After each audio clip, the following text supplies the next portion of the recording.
आज हम chapter number 16 जल एक बहुमूल्य संसाधन के बारे में अध्ययन करते हैं। हम सभी जानते हैं कि जल है तो कल है। यदि जल हमें उपलब्ध होगा तो हमारा भविष्य भी सुरक्षित रहेगा। और आप लोग शायद जानते होंगे कि हर वर्ष 22 मार्च को विश्व जल दिवस के रूप में मनाया जाता है और हर विद्यालय में जल दिवस मनाया जाता है और उस के उपलक्ष्य पर सभी बच्चे बहुत अच्छे से प्रतियोगिताओं में भाग भी लेते हैं। कई प्रकार की प्रतियोगिताएं चलती रहती हैं। विश्व जल दिवस हर वर्ष मनाया जाता है जिसमें हमें जल के संरक्षण के बारे में बताया जाता है।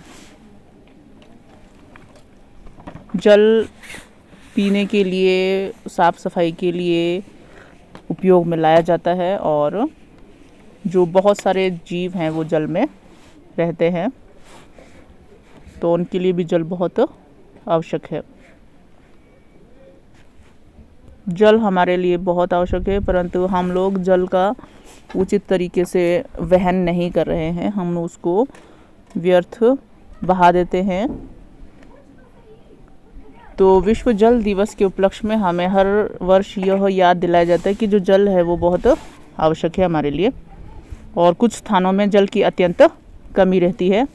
वहाँ पर बहुत दूर दूर से पानी लाना पड़ता है और अधिकांश समय उसी में निकल जाता है। विश्व के 1/3 से अधिक जनसंख्या को पानी की कमी से जूझना पड़ रहा है। तो जल की कमी के विषय में हम गहन रूप से अध्ययन करेंगे इस चैप्टर में और हमें उसका संरक्षण कैसे करना है उसके बारे में भी हम इसमें पढ़ेंगे। पृथ्वी में बहुत कम मात्रा में जल उपलब्ध है और जितना जल उपलब्ध है उसमें से बहुत कम प्रतिशत पीने योग्य रहता है। पृथ्वी की सतह पर 71% भाग जल से ढका है। पृथ्वी पर उपस्थित लगभग समस्त जल समुद्रों, महासागरों, नदियों, तालाबों, भूमजल या वायुमंडल में पाया जाता है और अधिकांश जल इसी रूप में मनुष्य के लिए उपयोग में लाया जाने लायक नहीं है, क्योंकि हम जानते हैं कि जो समुद्र है वहाँ पर बहुत मात्रा में जो जल है, वहाँ की जो जल है वो कैसी होती है, नमकीन। उसमें बहुत मात्रा में लवण घुले होते हैं, वो पीने योग्य नहीं होता।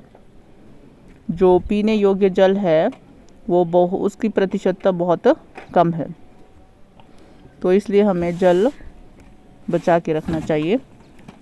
और जो स्वच्छ जल है, जो पेयजल है, वो बहुत कम है।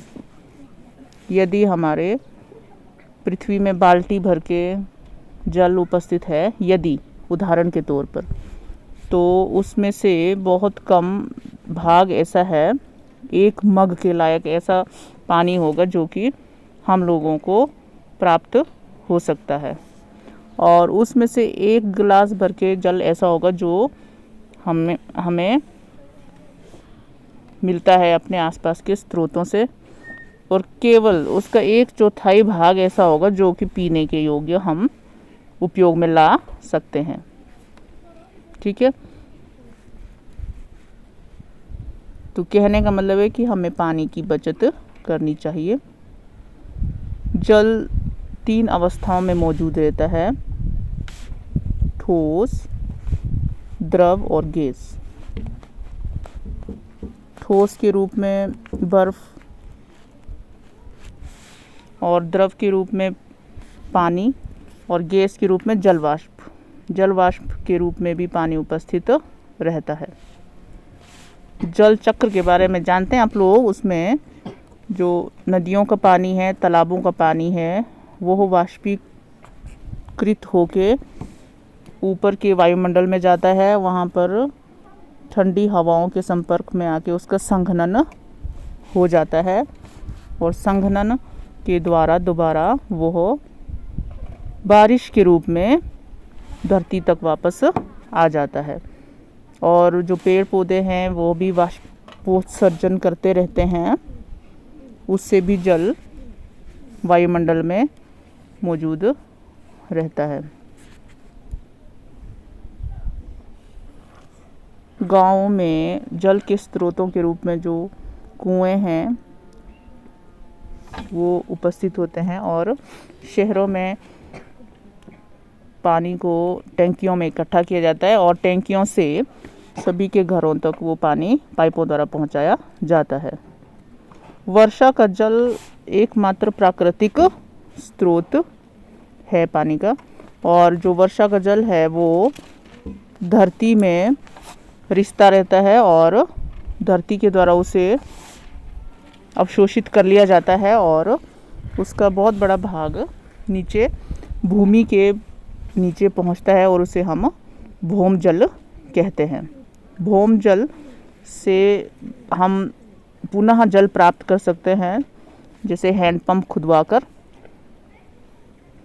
ठीक है, या जल कूपों के द्वारा जो नलकूप खोले जाते हैं, खुदवाए जाते हैं, उनसे हम दोबारा भौम जल प्राप्त कर सकते हैं अपने उपयोग के लिए। अंतः संयंदन की प्रक्रिया द्वारा जो वर्षा का जल है उसे अवशोषित कर लिया जाता है। इस प्रक्रिया को अंतः संयंदन बोलते हैं, जिसमें भूमि में जल का रिसाव होता है और जो इससे क्या होता है, भौम जल की पुनः पूर्ति होती रहती है, जो कि बहुत आवश्यक है। और हमारे जो जल भर स्रोत हैं वो इसी अंतः संयंदन के कारण दोबारा रीजनरेट होते रहते हैं, और फिर हम हैंडपंप खुदवाकर वहाँ से उन पानी को ऊपर की तरफ उठा सकते हैं और दोबारा उसे यूज़ में ला सकते हैं। तो इस प्रकार जो जल है वो हमारे लिए बहुत ज़रूरी होता है और एक अमूल्य संसाधन है जल। जनसंख्या प्रसार होता जा रहा है, जनसंख्या में वृद्धि होती जा रही है, जिसके कारण पानी की बहुत ज़्यादा आपूर्ति जो है वो उसकी ज़रूरत पड़ती है, परंतु वो हमें बहुत कम मात्रा में प्राप्त हो रही है। तो धीरे धीरे ये जो जल है उसका संकट बढ़ता जाएगा, और आने वाले टाइम में अगर हम जल को इसी तरीके से बेढंगे तरीके से या अविवेकपूर्ण तरीके से उपयोग में लाते जाएंगे तो एक समय ऐसा आएगा जब पानी की कमी हमारे देश को ही नहीं बल्कि पूरे विश्व को उठानी पड़ सकती है। और वर्षा की कमी से भी आजकल कुछ ऐसे प्राकृतिक परिवर्तन हो रहे हैं जो कि हमारे लिए ठीक नहीं है, पूरी पृथ्वी के लिए ठीक नहीं है। वर्षा की कमी हो रही है जिससे सूखा पड़ रहा है, और बहुत सारे क्षेत्र हमारे ऐसे हो गए जो बंजर हो चुके हैं, कृषि लायक नहीं रहे हैं।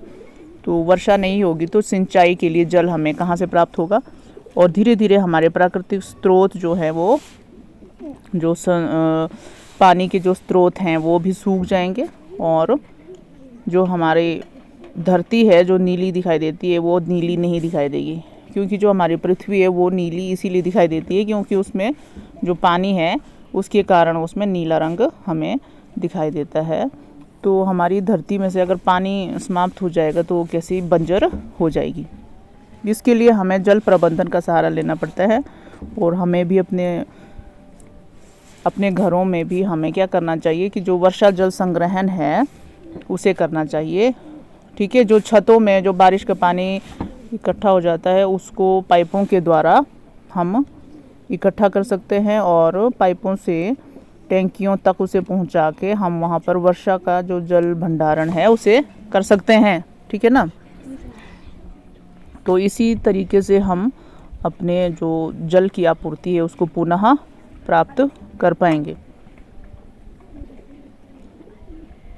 और सिंचाई के लिए हमें कुछ इस प्रकार के व्यवस्था लागू करनी चाहिए जिससे पानी की बहुत ज़्यादा खपत ना हो। जैसे ड्रिप तंत्र है, हर पौधे के जड़ों तक छोटे छोटे पाइपों के द्वारा पानी को पहुंचाया जाता है ड्रिप तंत्र में, और उन पाइपों में छोटे छोटे छिद्र होते हैं, वो छिद्र उसमें से पानी रिसता जाता है और फिर वो हर पौधे के जड़ों तक पहुंचता रहता है। इससे जल की खपत काफ़ी हद तक हम कम कर सकते हैं।